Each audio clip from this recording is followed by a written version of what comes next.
Salut à tous et bienvenue dans ce nouveau numéro 100% cinéma de À l'affiche.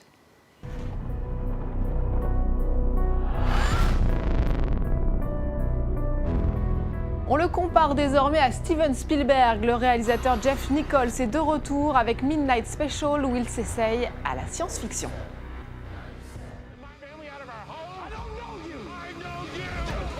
La crise financière n'en finit pas d'inspirer les cinéastes. 99 Homes revient sur les terribles ravages de la vague d'expropriation qu'ont connue les États-Unis.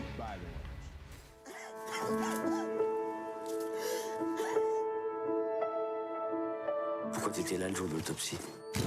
Je suis médecin, je voulais m'assurer que tout se passe bien. Arrête de mentir. Il a traqué celui qu'il pensait être l'assassin de sa fille pendant 30 ans. Daniel Auteuil incarne un père déterminé à se faire justice lui-même dans Au nom de ma fille, inspiré d'une histoire vraie. Et pour en parler, je vais tout de suite retrouver Thomas Borez.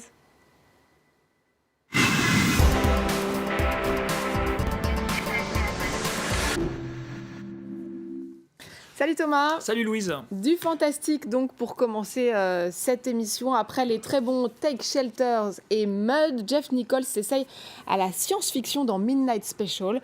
L'histoire d'un enfant doté de pouvoirs surnaturels que ses parents vont tenter de protéger d'une secte. C'est avec Michael Shannon et Kirsten Dunst. Louise, que faire d'un enfant qui a régulièrement des rayons verts qui lui sortent des cieux? Je vous le demande. Alors les religieux y voient une figure christique, les scientifiques un sujet d'étude, d'autres une menace. Et ben, les parents, eux, ils vont tant bien que mal essayer de le protéger de tous ces rapaces. Vous l'avez dit, c'est Michael Shannon et Kirsten Dunst qui jouent les parents. Ils ont la mine des mauvais jours et pour cause, ils ont une grande partie du pays à leur trousse. Ce pays, c'est bien sûr les États-Unis. Ils vont d'ailleurs sillonner les routes du Deep South américain pour permettre à leurs bambins de retrouver les siens. Ce bambin, il s'appelle Alton et c'est un extraterrestre. Et oui, c'est un extraterrestre. Pas tout, là. On a tout. Voilà, Midnight Special, c'est un road movie fantastique, vous l'aurez compris. On regarde la bande-annonce. Police issued an Amber Alert for an 8-year-old boy. He was abducted from his home near El Dorado, Texas. It's time, you ready? Yeah. Please call 911 with any information. We will keep you updated as we Okay, give it a fits. Things would break. It was like a feeling. Kind of feeling. We need to know where he is. You'll have no clue what you're dealing with, do you?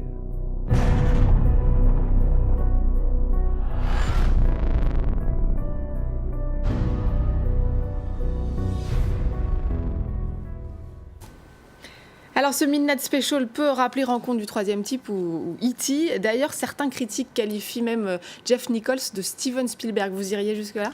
Oui, j'irai jusque-là. Jeff Nichols, de par le thème déjà de ce film, un enfant qui est venu d'ailleurs, qui essaie de retrouver les siens, ça rappelle évidemment, vous l'avez dit, E.T. l'extraterrestre, ou encore un autre chef-d'œuvre de Spielberg, AI, intelligence artificielle. L'esthétique aussi de Jeff Nichols, très minimaliste, tourner en pellicule, vraiment à l'ancienne, avec des lumières bleutées, rappelle évidemment Rencontre du troisième type. Il faut savoir comme que Jeff Nichols, il ne cite pas Spielberg en interview, mais plutôt John Carpenter, pour un road movie lui aussi culte, c'était Starman en 1980, dans les années 80. Voilà. Moi, ce que j'aime bien chez Jeff Nichols, c'est qu'il n'essaie pas forcément de s'affranchir de ses références, qui sont ultra visibles, vous l'avez dit, ni à s'incliner devant elles. Ça, j'aime plutôt ça. Et puis en voyant ce Midnight Special, on retrouve un peu les thèmes de prédilection de Jeff Nichols. Oui, c'est ça. C'est en soi où on peut dire que c'est un vrai auteur. Voilà, il fait penser à Spielberg, mais c'est vraiment un film de Jeff Nichols, Midnight Special, depuis son premier film, Shotgun Stories, ou encore avec Take Shelter ou Mud. Il s'intéresse aux liens familiaux, à la cellule familiale, comment la préserver malgré les menaces, malgré les tempêtes, comment protéger les siens. On se souvient peut-être de Michael Shannon, déjà dans Take Shelter, persuadé que la fin du monde était proche, se construisant donc un abri atomique pour protéger les siens. Michael Shannon, c'est le double fictionnel de Jeff Nichols. Il est de tous ses films et c'est un double à la fois puissant, troublant et vraiment pénétrant. Alors justement, Michael Shannon au générique d'un autre film qui sort ces jours-ci, 99 Homes de Ramin Barani, un drame avec la crise financière de 2008 en toile de fond. What are you doing with him? Gotta work, you know? So want my home back? Don't get emotional about real estate. That's my family home. If you want it. I need to know that I have someone who can handle any situation 24/7. Are you putting notices on my window? When you work for me, you're mine. This is serious money. Do you want to double what he made? Are we stealing? Is this stealing?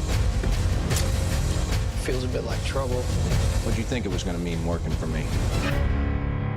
Only 1 in 100's going to...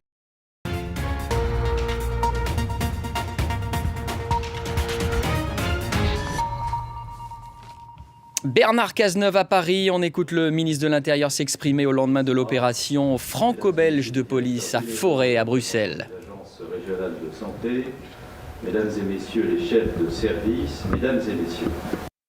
Chacun le sait, la République et le Premier ministre ont eu l'occasion de le dire à plusieurs reprises, notre pays est confronté à une menace terroriste sans précédent sur notre sol. Je n'ai pas besoin de rappeler ici le triste bilan des attentats de l'année 2015. Nous l'avons tous à l'esprit à plusieurs reprises. Notre pays est confronté à une menace terroriste sans précédent sur notre sol. Je n'ai pas besoin de rappeler ici le triste bilan des attentats de l'année 2015. Nous l'avons tous à l'esprit et Juliette Méadel vient elle-même de le rappeler, je crois, il y a quelques instants. Jamais la menace n'a été aussi élevée qu'aujourd'hui. Et jamais la réponse de l'État n'a été aussi forte. Dans le cadre du plan de lutte antiterroriste décidé en janvier 2015 par le Premier ministre, puis du pacte de sécurité annoncé par le Président de la République le 16 novembre dernier devant l'Assemblée et le Sénat réunis en Congrès, nous avons considérablement renforcé les effectifs et les moyens matériels dont disposent les forces de sécurité intérieure, les forces de sécurité civile, mais aussi nos services de renseignement pour prévenir et empêcher la commission de nouveaux attentats. Néanmoins, parce que le risque zéro n'existe pas face à la menace terroriste, les pouvoirs publics ont l'obligation de se préparer à chaque instant à des situations de crise, de planifier à l'avance les moyens et les façons de réagir face à une séquence d'attentats de haute intensité, non seulement à Paris et dans son agglomération, mais aussi sur l'ensemble du territoire national, dans l'ensemble des villes de France. C'est en cet esprit que plusieurs retours d'expérience sur les événements de 2015 ont d'ores et déjà eu lieu. Chacun d'entre eux a permis de tirer les premiers enseignements sur un plan opérationnel, qu'il s'agisse de l'organisation des secours d'urgence, de la gestion de l'ordre et de la sécurité publique en situation de crise, mais aussi d'autres sujets comme la préservation des scènes de crime, l'identification des victimes, la mobilisation des services de santé ou encore le dispositif d'aide aux victimes qui relève de la compétence pleine et entière de la secrétaire d'État. Je veux souligner le caractère indispensable de ce travail d'introspection collective. Un retour d'expérience est une analyse lucide, sans œillères, de nos forces, de ce qu'ont été aussi nos faiblesses, des marges d'amélioration de la réponse des pouvoirs publics. Aujourd'hui, je crois qu'il est indispensable de passer à l'étape suivante en intégrant les leçons de 2015 dans les doctrines opérationnelles qui doivent être adaptées afin d'optimiser nos capacités de riposte. Comment les services de l'État devront-ils réagir face à de possibles nouveaux attentats? Telle est la question à laquelle nous devons, dès à présent, apporter une réponse qui soit la plus précise possible.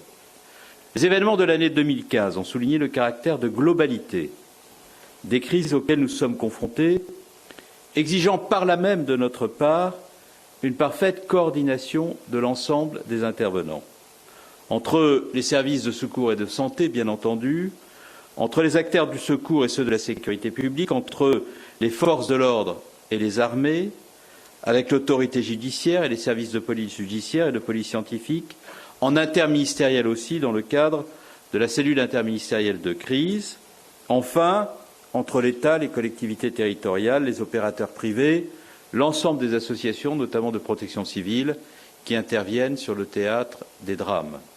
C'est là, pour nous tous, un enjeu, vous le savez, absolument essentiel et décisif. L'ambition de cette journée, organisée à l'initiative du directeur général de la sécurité civile et de la gestion des crises, en lien avec les ministères de la Santé, de la Justice et des Affaires étrangères, c'est donc de connecter nos cerveaux et d'apporter les réponses qui soient les plus pertinentes possibles.